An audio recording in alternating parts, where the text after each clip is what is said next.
Hello. അപ്പോൾ 3-4 ദിവസത്തെ ട്രിപ്പിന് ശേഷം ഇപ്പം നമ്മളുള്ളത് കുമളിയിലാണ്. വൈകുന്നേരം ആയപ്പം എങ്ങോട്ടെങ്കിലും പോകാമെന്നും പറഞ്ഞിറങ്ങിയതാണ് കേട്ടോ. ആദ്യം നമ്മൾ കട്ടപ്പനയിൽ പോയി സർക്കസ് കാണാനായിരുന്നു തീരുമാനിച്ചിട്ടുണ്ടായിരുന്നത്. പിന്നെ ആ തീരുമാനം നമ്മളങ്ങോട്ട് മാറ്റി കേട്ടോ. നേരെ പോയി ഒരു ഫിലിം കണ്ടാലോ എന്ന് ആലോചിച്ചു. അപ്പോൾ നമ്മളിന്ന് കാണാൻ പോകുന്നത് ആടുജീവിതമാണ് കേട്ടോ. കുറച്ച് നാളായിട്ട് ആഗ്രഹിക്കുന്നതാണ്. അങ്ങനെ നമ്മൾ നേരെ തിയേറ്ററിൽ ചെന്ന് ടിക്കറ്റ് വെച്ച സമയത്ത് ഫസ്റ്റ് ഷോയുടെ ടിക്കറ്റൊക്കെ അവർ ക്ലോസ് ചെയ്തിട്ടുണ്ടായിരുന്നു കേട്ടോ. പിന്നെ നമുക്ക് കിട്ടിയത് സെക്കൻഡ് ഷോയ്ക്കുള്ളതാണ്. അതുവരെ നമ്മുടെ മുമ്പിൽ സമയം കിടക്കല്ലേ. അപ്പോൾ നമ്മൾ വേഗം വന്ന് കുമളിയിലുള്ള ഫ്ലവർ ഷോയും കൂടെ കണ്ടിട്ട് പോകാമെന്ന് കരുതി.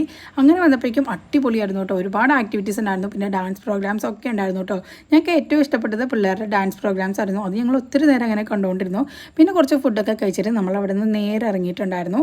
പിന്നെ പോയത് നമ്മൾ ബെറ്റർ ബേക്കറിയിലേക്കാണ്. അവിടെ പോയി നമ്മൾ ഷേക്ക് സലാഡും ഫ്രൂട്ട് സലാഡും അതുപോലെ ഷേക്കൊക്കെ കുടിച്ചിട്ടുണ്ടായിരുന്നു. അതൊക്കെ കഴിഞ്ഞിട്ട് നമ്മൾ നേരെ ഫിലിമിന് കയറി കേട്ടോ. അടിപൊളി ഒരു തിയേറ്ററാണ്. പക്ഷെ നമ്മൾ മാത്രമേ ഉണ്ടായിരുന്നുള്ളൂ കേട്ടോ ഇന്ന്. കഴിഞ്ഞ പ്രാവശ്യം നമ്മൾ കടുവ കാണാൻ ഇവിടെ തന്നെയായിരുന്നു വരുന്നത്. അങ്ങനെ നമ്മൾ അടിപൊളിയായിട്ട് ഫിലിമൊക്കെ കണ്ടിട്ട് നേരെ വീട്ടിൽ